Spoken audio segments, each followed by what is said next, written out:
FARC, or the Revolutionary Armed Forces of Colombia, was a far-left Marxist-Leninist guerrilla group involved in the continuing Colombian conflict starting in 1964 and operated predominantly until 2017. The group used a variety of means to fund their operations. However, today I'll talk about their involvement in the drug trade. During the 1990s, FARC expanded its operations in some areas to include trafficking and production of drugs, which had provided a significant portion of its funding. An alliance between FARC and drug traffickers was characterized in 1992 as one of convenience and cooperation. However, it can also be characterized as one of friction. In 1994, the DEA came to similar conclusions. Regarding the independent involvement of FARC in Colombia's domestic drug productions, transportation, and distributions, findings were relatively limited. There was no clear evidence that the national leadership of either FARC had independently directed their respective organizations to directly engage in independent illicit production. However, they often worked with traffickers to hide their involvement. This DEA report determined that they had little to no evidence that FARC was involved in the transportation, distribution, or marketing of illegal drugs in the United States itself. However, this was primarily because both FARC and right-wing paramilitary groups fought for control over coca fields, and the paramilitaries in the early 1990s held control over most of the profitable sections which exported to the United States. However, FARC trafficking routes extended from Colombia through Venezuela, Central America to the Caribbean, and onwards to Europe and the US. FARC also collaborated with many drug traffickers, and at times alleged in the complicity within corruption of Venezuelan officials, as well as the Cartel of the Suns.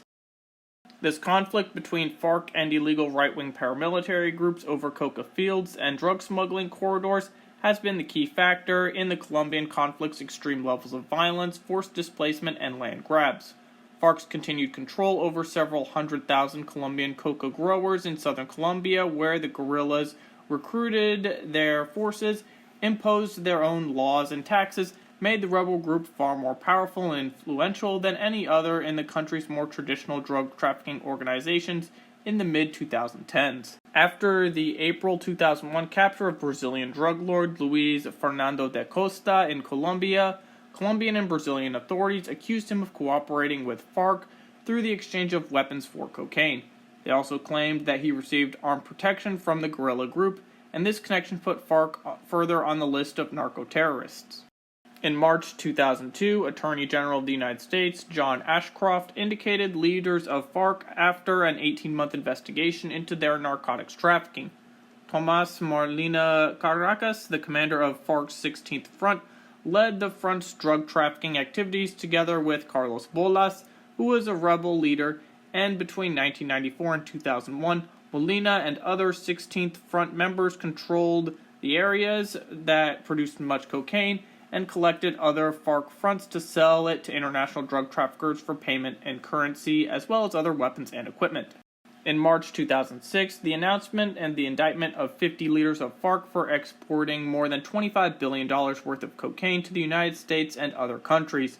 With this, several of the FARC leaders appeared on the Justice Department's Consolidated Priority Organization Target List, which identifies the most dangerous international drug trafficking organizations. Recognizing their increased profits, FARC moved to become directly involved in the manufacturing and distribution of cocaine by setting their price paid for cocaine into transporting it through the jungle laboratories under FARC control. The charged FARC leaders also ordered that Colombian farmers who sold drugs to non-FARC buyers would be murdered and that the U.S. fumigation planes should be shot down.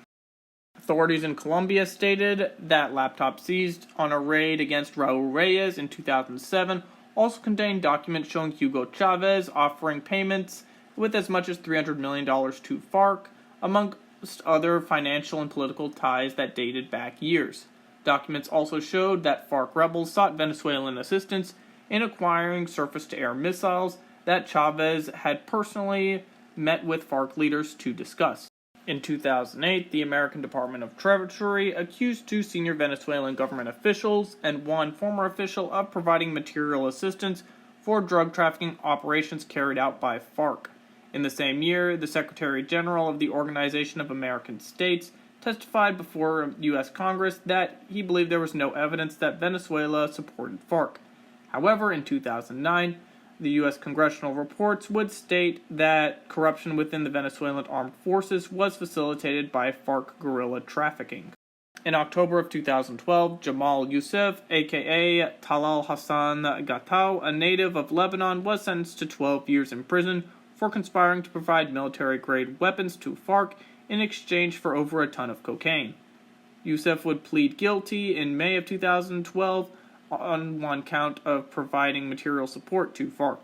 In Apure, Venezuela, FARC had set up locations in the state, creating multiple airfields in the region, and in September of 2013, 31 suitcases containing 1.3 tons of cocaine on Air France were astonishing Paris authorities, as it was the largest seizure of cocaine reported in mainland France from FARC.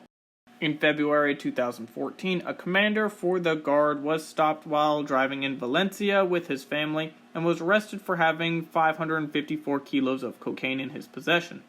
According to the Colombian weekly Revista Semana, the Venezuelan agency in charge of the military intelligence was involved in supporting FARC drug trafficking activities. In March of 2020, U.S. Attorney General William Barr would describe Venezuela under Nicolas Maduro as a regime and country plagued with crime and corruption, and announced criminal charges against him as well as other Venezuelan officials and some former Colombian FARC members for what he called narco-terrorism.